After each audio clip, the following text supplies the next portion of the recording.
kasih kesempatan dan waktu yang telah diberikan kepada kami dari kelompok 7.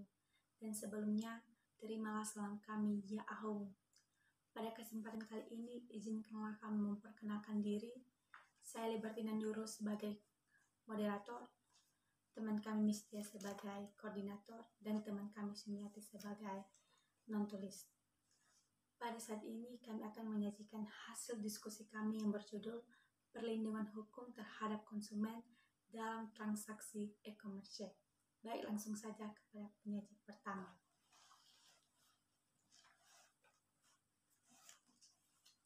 Langsung saja, judul pembahasan kami pada saat ini yaitu Perlindungan Hukum Terhadap Konsumen dalam Transaksi E-commerce.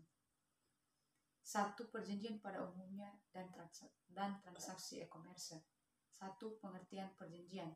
Istilah perjanjian dalam hukum, perjanjian merupakan kesepadanan dan istilah overeenkomst dalam bahasa Belanda atau agreement dalam bahasa Inggris.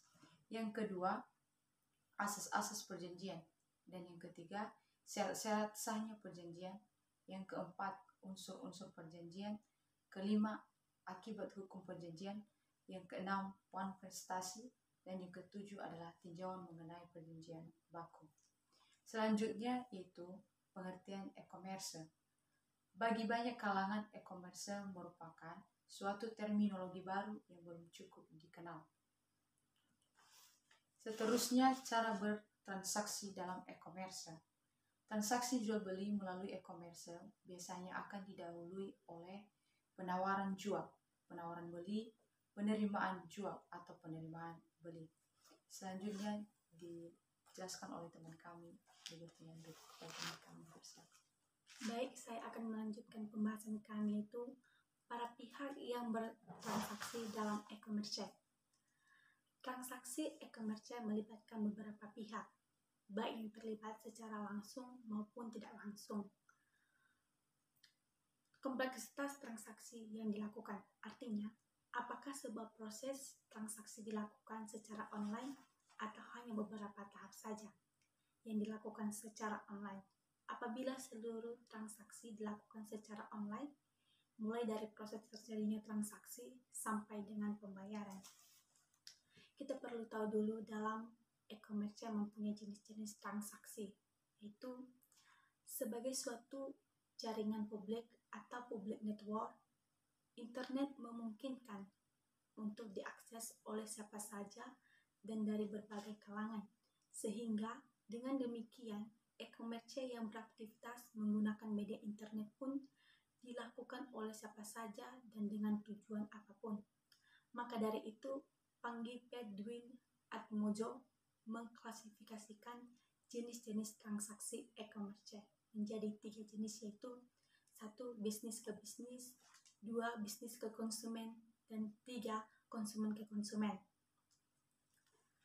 Perjanjian yang dipakai dalam e-commerce yaitu pada dasarnya sama dengan perjanjian yang dilakukan dalam transaksi konvensional. Akan tetapi, perjanjian yang dipakai dalam e-commerce merupakan perjanjian yang dibuat secara elektronik atau kontrak elektronik. Saat terjadinya perjanjian dalam transaksi e-commerce, menurut Mitsuke Komar Kanta-Atmaja mengenai kapan terjadinya kesepakatan, terdapat beberapa teori, antara lain 1. Teori ucapan, 2. Teori pengiriman, 3. Pengetahuan, 4. Teori penerimaan. Dan selanjutnya diteruskan oleh teman kami Sumiati.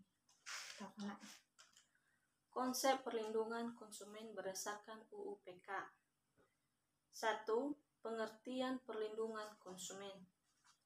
Pengertian perlindungan konsumen ialah perangkat hukum yang diciptakan untuk melindungi dan terpenuhinya hak konsumen. Contohnya, para penjual diwajibkan menunjukkan tanda harga sebagai tanda pemberitahuan kepada konsumen. 2. Pengertian konsumen dan pelaku usaha. Yang dimaksud di sini ialah orang yang menggunakan jasa atau konsumsi baik yang berhubungan langsung antara pelaku usaha dengan konsumen. 3. Tinjauan terhadap hak dan kewajiban dan pelaku usaha. Yang dimaksud juga di sini ialah menerima pembayaran yang sesuai dengan kesepakatan. 2. Mendapatkan perlindungan hukum dari konsumen yang beretika tak baik. 4. Tinjauan terhadap perbuatan yang dilarang bagi pelaku usaha. Yang dimaksud di sini ialah tidak memenuhi atau tidak sesuai dengan standar yang dipersyaratkan. 2. Tidak sesuai dengan berat isi atau neto. 5. Tinjauan terhadap percantuman klausula baku. 6. Tinjauan terhadap upaya penyelesaian sengketa konsumen. Nomor 3. Perlindungan dalam transaksi e-commerce di Indonesia. 1. Sistem keamanan di internet sebagai bentuk perwujudan perlindungan terhadap konsumen dalam melakukan transaksi e-commerce. 2. Metode pembayaran dalam e-commerce sebagai bentuk perlindungan terhadap konsumen dalam transaksi e-commerce. 3. Peraturan hukum dalam melakukan transaksi e-commerce. Demikian dari saya kembalikan kepada moderator.